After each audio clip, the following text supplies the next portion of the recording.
여러분 안녕하세요. 첫 시간 복습으로 첫 시간에는 이진 컴퓨터에 대해서 알아보겠습니다. 오늘은 여러분들 두 가지 시스템을 배울 건데요. 그 두 가지 시스템은 바로 컴퓨터 시스템과 이진 시스템이에요.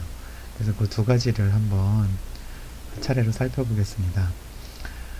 먼저 처음에 이런 얘기 했었죠. 이런 에디터가 있는데 이 에디터를 헥스 에디터라고 한다. 헥스 에디터라고 하는데 그냥 수가 쭉 나와 있는 건데 수를 막 바꾸는 그런 것처럼 돼 있죠. 그런데 그 수가 이상한 글자들이 있어요. A, C, F 이런 글자들이 있습니다. S처럼 보이는 글자는 S는 아니고 O예요. O. 그래서 0부터 9까지 말고 A부터 F까지로 이루어진 또 숫자가 있는데 왜 이런 수들이 있는가 그걸 오늘 여러분들 아시게 될 겁니다. 자, 먼저 살펴볼 거는 컴퓨터 시스템인데요. 컴퓨터는 하드웨어, 소프트웨어로 이루어져 있다 말씀드렸고요. 그리고 소프트웨어, 특히 그 중에서 컴퓨터에서 동작하는 소프트웨어를 프로세스라고 한다 이런 말씀을 드렸어요. 오늘은 그 하드웨어를 조금 더 살펴볼 텐데 하드웨어는 여기 보이는 것처럼 모니터, 그 다음에 본체, 마우스, 키보드 이런 것들이 쭉 연결되어 있는 거예요. 지금 모니터 연결이 안 되어 있는데 연결이 되어 있어야지 시스템이라고 할 수 있죠.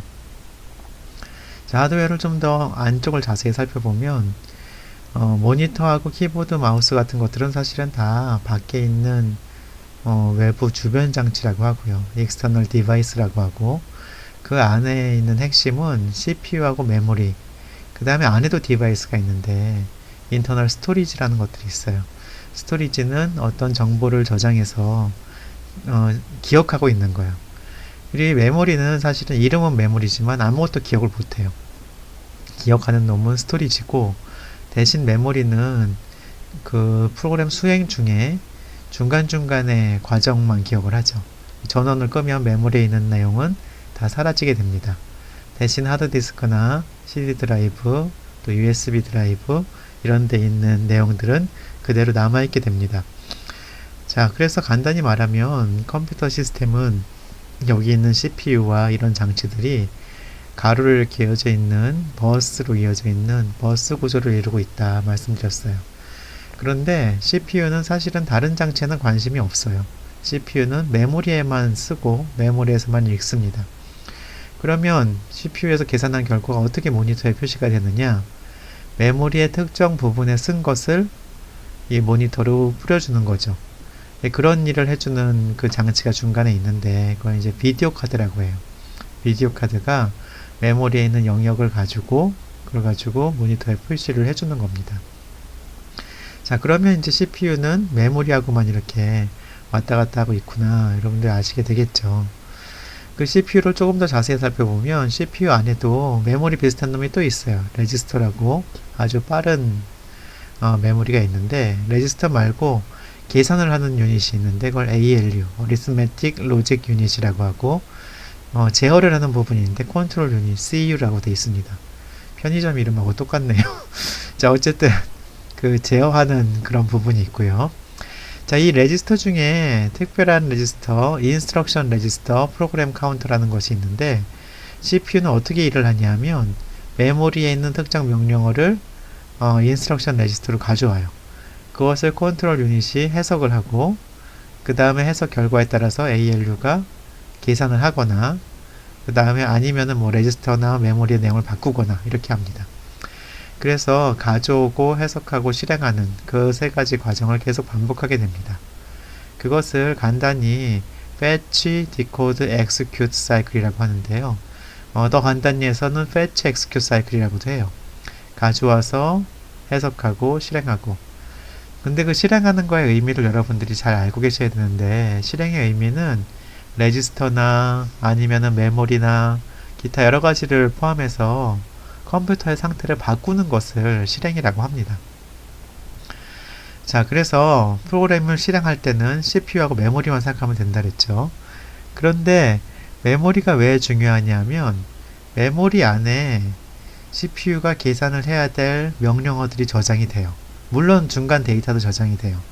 그래서 프로그램을 불러오면 프로그램을 여기다가 쫙 적재한다고 하는데 CPU가 수행할 명령어들이 쫙 여기 정리가 되는 거예요. 그 다음에 물론 데이터도 있고. 그래서 그 실행된 결과를 여기에다가 이제 그 메모리에다가 쓰게 됩니다. 자, 그래서 execution의 의미는 레지스터나 메모리나 컴퓨터의 상태, 스테이트를 근본적으로 바꾸는 것이 근본적으로 execution의 의미다. 이렇게 생각하시면 되겠습니다. 자, 그리고 두 번째 시스템은 바이너리 시스템인데요. 여러분들 이진수를 바이너리 시스템이라고 해요. 우리 보통 쓰는 10진수는 180이 하면 1 곱하기 10의 2승, 8 곱하기 10의 1승, 2 곱하기 10의 0승 해서 100 더하기 80 더하기 2 이렇게 계산하잖아요. 마찬가지로 이진 시스템은 1101 하면 한 자릿수에는 0하고 1밖에 있을 수가 없어요. 그러면 1 곱하기 2의 3승, 1 곱하기 2의 2승, 0 곱하기 2의 1승, 1 곱하기 2의 0승. 그래서 첫 번째 자리는 8의 자리, 4의 자리, 2의 자리, 1의 자리를 보시면 돼요. 그래서 여기는 8하고 4하고 1을 더하면 되니까 13이 되는 거죠. 자, 이런 식으로 바이너리 시스템을 만들고 나면 바이너리 시스템 그 4개를 한 묶음으로 16진수에 대응시킬 수가 있어요. 왜냐하면 이진수 4자리가 나타낼 수 있는 최고 큰 수는 15니까 0부터 15까지 이렇게 쓸 수 있거든요. 그래서 아까 헥스 에디터에 뭐 EAC, 뭐 EA, AC 이런 것들이 있었던 거예요. 그래서 이진수가 이렇게 있으면 4자리씩 끊어서, 물론 이 밑에서부터 끊는 거죠. 4자리씩 끊어서 앞에는 2구나, 여기는 8의 자리, 2의 자리니까 10이죠. 근데 10은 한 자리에서 나타낼 수 없으니까 A로 나타내요. 8의 자리, 4의 자리니까 12죠. 그러니까 10이 A니까 11은 B, 12는 C가 되죠. 그래서 2AC가 됩니다.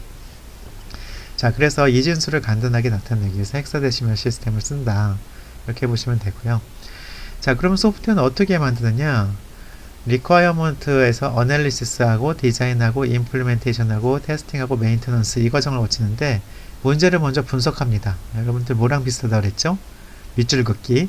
밑줄 그어서 거기에서 명사, 동사, 어떤 대상을 어떻게 처리해야 되는지 이런 것들을 파악을 합니다. 디자인은 뭐랑 비슷하다고 그랬죠? 기억나세요? 그림 그리기. 그래서 뭐가 들어와서 뭐가 나가고 그 중간에는 어떤 구조를 이루고 있고 이런 것들을 명시하는 것이 디자인이 되겠습니다.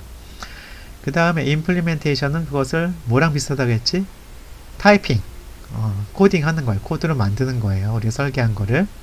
그 다음에 테스팅은 실행해 보는 거죠. 여러분들 더블 클릭하는 거랑 비슷해요. 메인테넌스는 다시 전체 과정을 다시 할 수 있는 거예요. 만약에 뭔가 바뀌면 바뀐 것대로 조금씩 다 수정해 가지고 새로운 프로그램을 만드는 거죠. 메인테넌스는 그러니까 어떻게 보면요, 화분에 물 주기나 비슷해요. 매일매일 물을 줘가면서 얘가 어떻게 바뀌고 있는지 이런 것들을 관찰해 주는 거죠. 자, 그래서 프로그램은 이렇게 전체 개발 과정인데 이런 모델을 폭포수 모델, 워터폴 모델이라고 해요. 2단계 끝나고 그 다음 단계, 그 다음 단계, 그 다음 단계, 그 다음 단계. 폭포수 모델 말고도 나선형 모델, 스파이럴 모델이 있고 익스트림 프로그래밍 모델도 있고 테스트 드리븐 디벨롭먼트 여러 가지 모델들이 있어요. 뒤로 갈수록 좀 더 익사이팅하고 요거는 좀 더 고전적인 모델이 되겠습니다. 자, 그 중에서 우리는 코딩하고 빌드하고 테스팅하는 거에 주로 핵심을 두고 살펴볼 텐데요. 코딩은 에디터에 타이핑하는 거죠. 코드를. 빌드는 컴파일하는 거고 테스트는 그걸 실행해 보는 겁니다. 요 세 과정을 아마 다음 시간에 좀 살펴볼 기회가 될 것 같습니다. 요약하면 오늘 두 가지 시스템을 배웠고요. 어떻게 프로그램을 컴퓨터가 수행을 하는지, 그 다음에 우리는 어떻게 소프트웨어를 빌드하는지, 그 다음에 에러가 나왔을 때 어떻게 디버깅을 할 수 있는지 이런 것들에 대해서 간결히 살펴보았습니다. 그러면 다음 시간에는 실제 코드를 가지고 한번 이렇게 실행을 해보도록 하겠습니다. 예, 오늘 복습은 여기서 마치겠습니다. 수고하셨습니다.